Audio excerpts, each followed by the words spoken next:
Hello, hello, hello. This is This Eyes This, and I guess I'm just gonna do me talking E3 and Apple's conference, which is coming up, or convention, also. And as we know, Apple likes to put their conventions. Well, actually, when Steve Jobs was around, Apple liked to put their conventions right on E3. That way,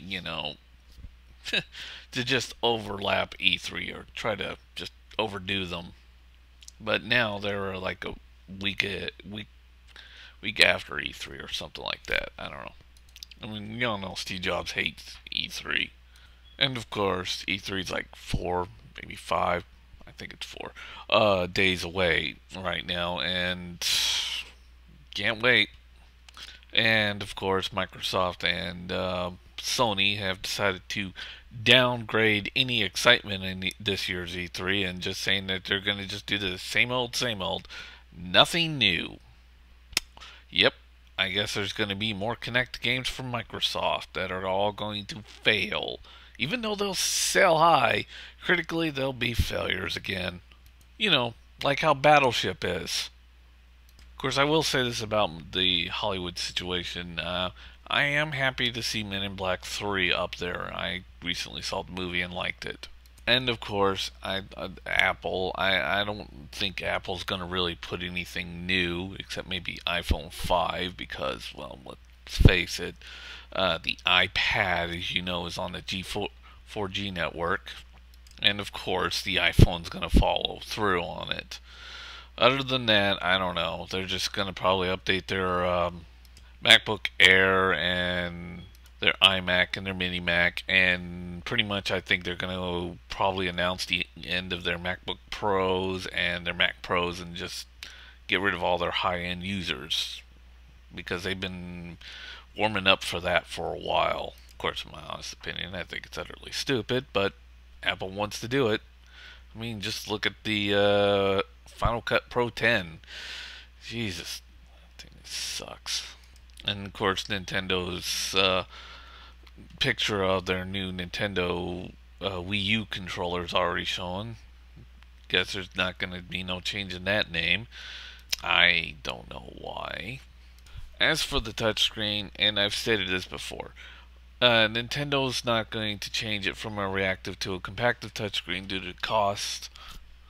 I mean production cost, because it'd probably make their console about $800 to $900, close to $1,000, which is kind of preposterous and completely idiotic.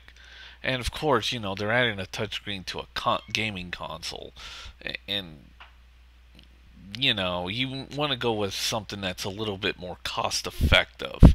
I mean, let me put it in this perspective. If Microsoft was going to announce a new gaming console and they had a touchscreen on there, they would possibly go with a reactive touchscreen as well. And so would Sony. And of course, they're going to put a gyroscope and accelerometer in there. And it does make sense. I mean, with the Wiimote, they had a gyroscope in it, but and motion sensing, but no accelerometer. Instead, what they did was they put a camera in there to straighten it out, and it actually worked. But with gyroscope and accelerometers being so cheap right now, I'm actually surprised that Microsoft hasn't started putting it in there. I know Sony's got their own version of a gyroscope called the 6-axis, which they created themselves and completely fucked up on. I don't know why Sony decided to make their own version of the gyroscope and have it not non-functional, but okay, Sony. And of course, Sony, as we all know, is a massive financial disaster. So is Nintendo, but Nintendo's not as bad as Sony. Nobody is as bad as Sony. And of course, then Sony's going along with Microsoft saying there's not going to be anything special with this E3. It's just going to be another yawn fest. And oh, goody. Thank you, Sony.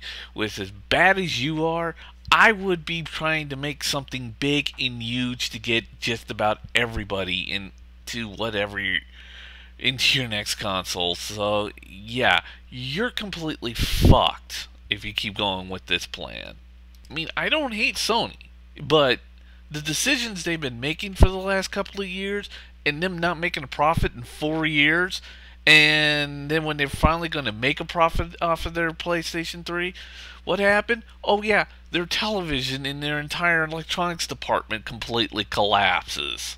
So now they're not going to make money probably for another 4 years, which could pretty much slowly put them into bankruptcy, which is bad. And I know it's a large company, it can't do that, but GM went into bankruptcy too. And GM isn't just a car company. Guess what? GM's got real estate too, and insurance. Look it up. They're not just a car manufacturing company.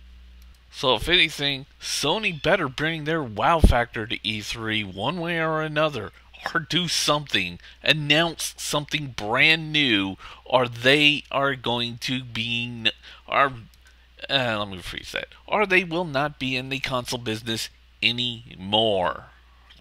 I'm not exactly happy with Nintendo's touchscreen, but with certain people out there attacking the touchscreen and not understanding that connective touchscreen or multi-touch touchscreens are not exactly cost effective right now. I mean, the reason why Apple can do it is because they've sold so many iOS devices that they can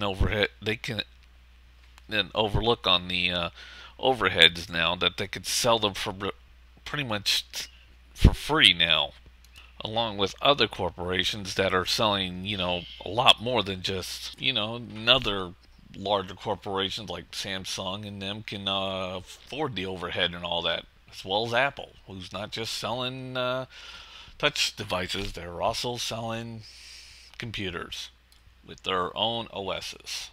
It's just what I see it as. If it's going to be a large console with a big controller with a touchscreen in the middle, of course they're going to go with reactive touchscreen for now until those overheaded, the cost effectiveness of capacitive touchscreens go down, and they can put multi-touch on them at a more cheaper and affordable prices.